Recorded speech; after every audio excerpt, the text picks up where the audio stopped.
Halo guys, hari ini kita akan wawancara yang temanya tuh waspada penipuan iklan di sosial media ya. Ini saya sendiri Rizky Mautia Arani, halo.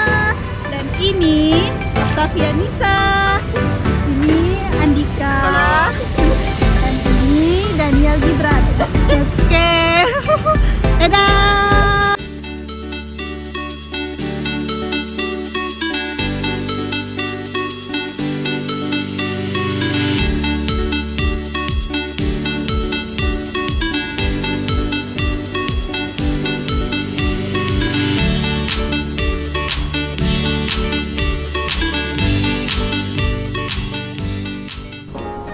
Permisi Pak, saya boleh minta waktunya bentar gak Pak untuk nanya-nanyain?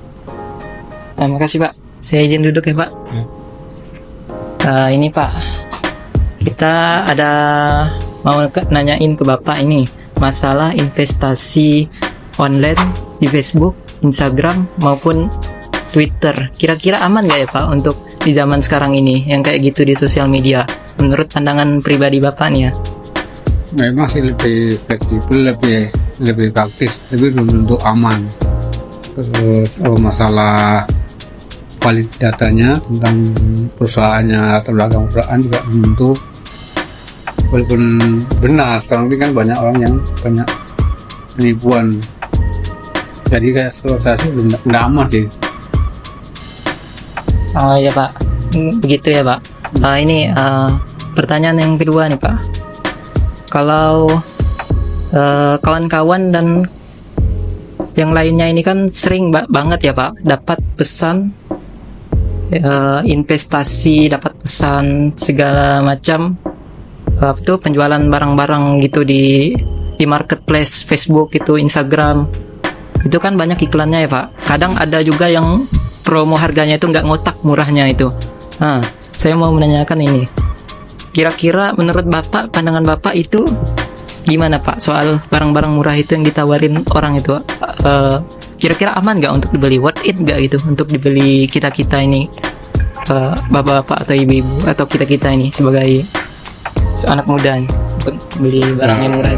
Sebenarnya kalau harus beli lewat online itu harus jeli juga, soalnya kan kebanyakan barang-barang beli di online gini kan barang udah sesuai dengan apa yang kita beli, apa yang kita pesan sesuai dengan apa yang kita pesan, tapi nggak sesuai dengan yang datang gitu. Jadi kan kadang udah, cuman kadang-kadang ini orang termakan karena promo, bebas ongkir, itu yang kadang-kadang orang terjebak di situ.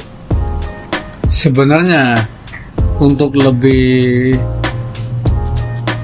bagusnya itu pertama dilihat keperluannya, bukan semata-mata karena banyak uang, tapi karena lihat keperluannya dan manfaatnya untuk apa gitu. Hanya sekedar ikut-ikutan tren anak muda sekarang, ya itu bakal mubazir nanti barang itu yang terbeli itu. Bahkan barang yang terbeli pun belum tentu yang berkualitas. Ada sih yang berkualitas, ada yang enggak gitu Pak. Tapi rata-rata yang terbeli itu kadang-kadang enggak terpakai, malah enggak sesuai dengan apa yang kita harapkan, apa yang kita pesan gitu Bang. Soalnya kan banyak kan kadang-kadang anak muda ini kan sekarang kan banyak anak muda, ada orang tua banyak simpelnya belanja online itu lebih tidak perlu keluar ke panas, kehujanan, ke mall ataupun bisa lewat online gitu. Cuman ini masih praktis, cuman kadang-kadang kan ada sisi baiknya dan ada sisi kurang bagusnya gitu untuk belanja online ini. Karena sekarang ini banyakan termakan karena bebas ongkir, murah, padahal yang sampai ke pelanggan tuh konsumen belum tentu sama dengan apa yang kita pesan. Karena pernah saya ngalamin gitu, pesan suatu barang 4, tapi begitu tiba sampai di rumah barang itu malah nggak sesuai apa yang mereka seperti yang diiklankan di dalam sosmed gitu. Oh seperti itu ya Pak pengalaman Bapak dan pandangan Bapak mengenai jual beli barang di sosial media yang kadang harganya itu nggak ngotak gitu ya Pak, murah banget gitu. Oh ya. Pertanyaan terakhir nih Pak dari kawan saya. Pak, pertanyaan saya itu adalah benar nggak Pak itu yang Pak, pertanyaan dari saya itu adalah benar enggak Pak yang biasa nawarin hadiah gratis di WhatsApp itu, apa itu cuma tipuan atau apa Pak? Sebenarnya selama ini sih belum pernah sih. Ada kemarin ada sempat ada sebenarnya dapat pengiriman hadiah dari si penyedia jasa itu tuh pernah main, cuman sampai sekarang belum datang. Itu hanya benar atau enggak juga kita nggak tahu sih. Cuma masalahnya kan orang ya itu tadi, itu kembali ke tadi, masalahnya orang tuh hanya tertarik dengan promo hadiah itu. Padahal sebenarnya kalau kita jeli dengan kita masukkan data itu ke dalam belanja online, itu sebenarnya kita udah terikat secara tidak langsung, karena nama kita dan data kita itu akan terikat di dalam pihak penyedia, pihak toko lah gitu Bang. Nah suatu saat nanti pasti dihubungin lagi gitu dengan iming-iming hadiah, tapi tentu nggak tahu loh kalau orang lain. Kalau yang saya alami sih tidak pernah terima. Kan biasanya ada Pak orang ngechat itu, tapi kita dipinta nomor rekening sama ke mengirim transfer 200.000 misalnya Pak. Oh pernah sih. Nah pernah cuman gitu kan, barang itu pernah dengan iming-iming. Sempat saya juga curiga.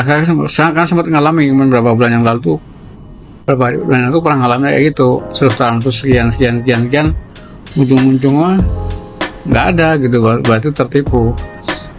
Cuman yang saya agak kan bisa kan terus suruh transfer sekian, nominalnya sekian gitu dengan nomor rekening ini gitu kan, itu satu juga. Tapi kemudian yang saya alami itu kita transfer di rekening saya sendiri gitu. Rupanya sekali dicek ke bank, nomor rekening itu udah di hack gitu Pak, udah di hack sama si penipu tadi. Makanya sekarang harus hati-hati, pihak yang namanya hadiah itu suruh transfer dulu, itu pasti judulnya penipuan. Nah gitu. Kalau bukan penipuan, tetap dia langsung menghubungi nomor ini dari mana ini kan, nah gitu. Nggak perlu pakai transfer.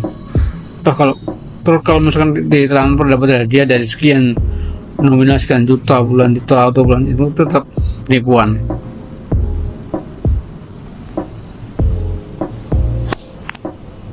Nah teman-teman, jadi gitu ya teman-teman, hasil dari wawancara kami kepada siapa nama Pak sebelumnya? Pak Yohanes. Wawancara kami kepada Pak Yohanes seperti itu ya teman-teman, bahayanya penipuan sosial media maupun investasi online yang sekarang marak bertebaran dan banyak sekali yang menjadi korbannya. Jadi kami itu mengedukasi teman-teman maupun masyarakat di luar sana bahwa kita harus jeli dalam membeli barang maupun investasi, baik itu udah terdaftar di pemerintah maupun apalagi yang belum itu. Nah, oke, sekian teman-teman. Pak, terima kasih wawancaranya. Kami pamit dulu ya Pak. Makasih banyak Pak. Oke guys, jadi begitulah hasil kesimpulan dari video kami. Dapat kami simpulkan bahwa kita boleh transaksi maupun investasi di sosial media, tapi alangkah baiknya kita teliti dalam memilih badan investasi maupun toko-toko marketplace yang ada di Instagram maupun Facebook. Jadi kami harapkan kalian berhati-hati agar tidak menjadi korban selanjutnya daripada penipuan yang ada di sosial media. Oke guys, cukup sekian video kami hari ini. Kami akhiri. Bye-bye.